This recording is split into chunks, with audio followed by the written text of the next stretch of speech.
ठाकरे बंधूंचं हे नकली राजकारण आज तुमच्या समोर मी उघडच पाडतो सगळं.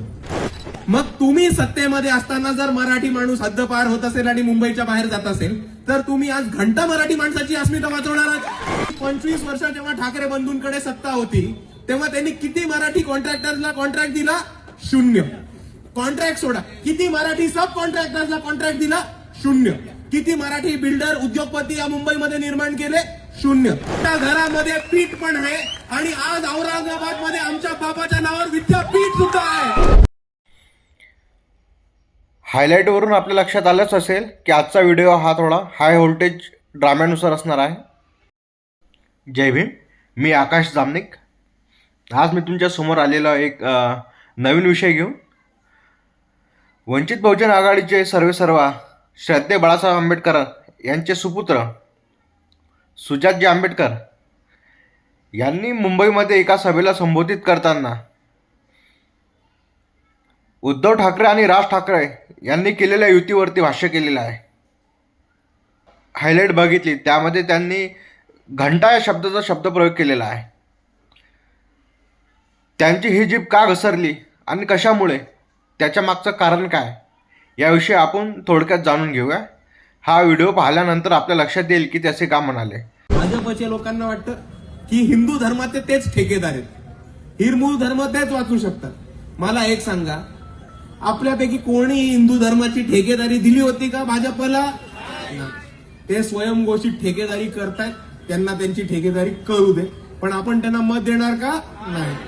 आणि दुसऱ्या बाजूला आपल्या विरोधामध्ये आज ठाकरे बंधू उभे आहेत आणि ठाकरे बंधूंची आज युती झाली आणि त्यांनी नवीन एक, जसं ह्यांनी धर्माची ठेकेदारी चालू केली तसं ठाकरे बंधूंनी एक नवीन ठेकेदारी चालू केली, भाषेची ठेकेदारी, मराठी भाषेची ठेकेदारी.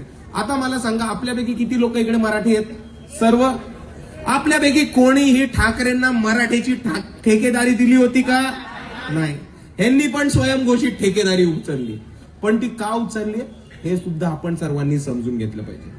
आज वस्तुस्थिती ही आहे की उद्धव बाळासाहेब ठाकरेंचा जो पक्ष आहे, उबाटा सेना, तो पक्ष संपत चाललाय आणि त्यांना हे माहिती होतं की जर ते ह्या बीएमसीच्या निवडणुकीमध्ये हारले तर त्यांचा पक्ष कायमस्वरूपी संपून जाणार आहे. आणि दुसऱ्या बाजूला त्यांचे भाऊ आहेत, त्यांचा तर पक्ष तसाही संपलाय. म्हणून यांना स्वतःचं राजकारण उभं करण्यासाठी एक मराठी माणसाची अस्मिता ही चालू करून परत मराठी भाषेची ठेकेदारी या लोकांनी इकडे चालू केली. पण मी आपल्या सर्वांना सांगतो की हा या ठाकरे बंधूंचा खूप मोठा जुमला आहे आणि ह्या जुमल्यामध्ये आपण सर्वांनी फसू नका, हे मी आपल्या सर्वांना कळकळीची विनंती करतो. कारण मुद्द्यावरती येऊन बोलतो. गेली 25 वर्षामध्ये आपल्या सर्वांना माहिती असेल की मुंबईमध्ये खूप महागाई वाढली, म्हणून मराठी माणूस हा मुंबईच्या हद्दपार झाला. मीरा भाईंदर झालं, नालासोपारा, वसई विरार झालं, ठाणे झालं, उल्हासनगर झालं, कल्याण डोंबिवली झालं, नवी मुंबई पनवेल झालं. मराठी माणूस मुंबईच्या बाहेर शिफ्ट होऊन या ठिकाणी गेला, कारण मराठी माणसासाठी इकडे राहण्यासाठी सोय नव्हती आणि मुंबई मराठी माणसासाठी खूप महागडी केली होती आणि म्हणून मराठी माणूस हा मुंबईच्या हद्दपार झाला होता. बरोबर. आता मला सांगा, गेले 25 वर्ष बीएमसी मध्ये सत्ता कोणाची होती? शिवसेनेची. मग तुम्ही सत्तेमध्ये असताना जर मराठी माणूस हद्दपार होत असेल आणि मुंबईच्या बाहेर जात असेल तर तुम्ही आज घंटा मराठी माणसाची अस्मिता वाचवणार आहात. आणि दुसऱ्या बाजूला मला विचारायचं आहे की 25 वर्ष जेव्हा ठाकरे बंधूंकडे सत्ता होती तेव्हा त्यांनी किती मराठी कॉन्ट्रॅक्टर्सला कॉन्ट्रॅक्ट दिला? 0. कॉन्ट्रॅक्ट सोडा, किती मराठी सब कॉन्ट्रॅक्टर्सला कॉन्ट्रॅक्ट दिला? 0. किती मराठी बिल्डर उद्योगपती या मुंबईमध्ये निर्माण केले? 0. किती मराठी माणसासाठी मराठी शाळा या मुंबई महानगरपालिकेसाठी चालू केल्या? 0. तेव्हा तुमची मराठी अस्मिता नव्हती दुखवत, तेव्हा तुम्ही मराठी माणसाची बाजू नव्हता घेत. आज तुमचा पक्ष संपत आलाय म्हणून मराठी माणसाची अस्मिता जागृत केली आहे आणि हाच मराठी माणूस तुम्हाला जुमला ओळखून मुंबईच्या बाहेर हद्द पार केल्याशिवाय राहणार नाही, हे आपण सर्वांनी समजून घेतलं पाहिजे. आणि दुसऱ्या बाजूला अजून एक गोष्ट समजून घ्या मित्रांनो, एक महत्वाची गोष्ट समजून घ्या की ठाकरे बंधूंचं हे नकली राजकारण आज तुमच्या समोर मी उघडच पाडतो सगळं. हे दोन्ही बंधू, राज ठाकरे, उद्धव ठाकरे, त्यांची 2 पोरं कुठल्या शाळेत गेली? English medium. मराठी मीडियम मध्ये गेली का? नाही. तेवढं तर नाहीच. त्या शाळेचं नाव काय? बॉम्बे स्कॉटिश. मुंबई स्कॉटिश शाळेचं नाव नाही. शाळेचं नाव काय? बॉम्बे स्कॉटिश. अरे स्वतःच्या शाळेचं नाव बदलता नाही आलं तुम्हाला, मराठी माणसाची अस्मिता काय वाचवायला निघालात? आणि दुसऱ्या बाजूला आपल्याला आठवत असेल की आदित्य ठाकरे पहिल्यांदा 2019 मध्ये निवडणुकीसाठी उभे होते की नव्हते? कुठनं उभे होते? वरळीमध्ये. वरळीमध्ये अख्ख्या वरळीमध्ये बॅनर लागले होते. काय बॅनर लागले होते? काय बॅनर लागले होते? तिकडनं बोललं कोणतरी. काय बॅनर? केम छो वरळी.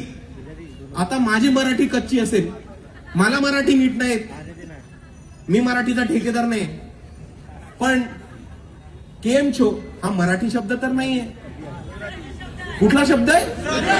गुजराती. अरे हेच तर इतके वर्ष गुजरात्यांना शिव्या देत होते की गुजराती आपले प्रकल्प चोरतात, इंडस्ट्री चोरतात, बिझनेसेस चोरतात. संजय राऊत तर म्हटलं गुजरातनी एक वादळ पण चोरलं. आता जर तुम्ही गुजरात्यांच्या चोरीबद्दल इतके बोलताय तर मग केम छो वरळीचे बॅनर्स का लावले? कारण तेव्हा तुम्हाला गुजराती लोकांची मतं हवी होती. त्याच्याच नंतर प्रशांत किशोर नावाचे एक बिहारचे व्यक्ती आहेत जे आदित्य ठाकरेंचे पॉलिटिकल ऍडवायझर होते. त्यांनी आदित्य ठाकरेंना सांगितलं की इकडे तमिळ भाषिक लोक खूप आहेत, तुम्ही लुंगी घालून स्टेजवरती जा. आपण सगळ्यांनी तो फोटो बघितला. आदित्य भाऊ लुंगी घालून स्टेजवरती आले कारण तमिळ भाषिक मतं मिळवायची होती.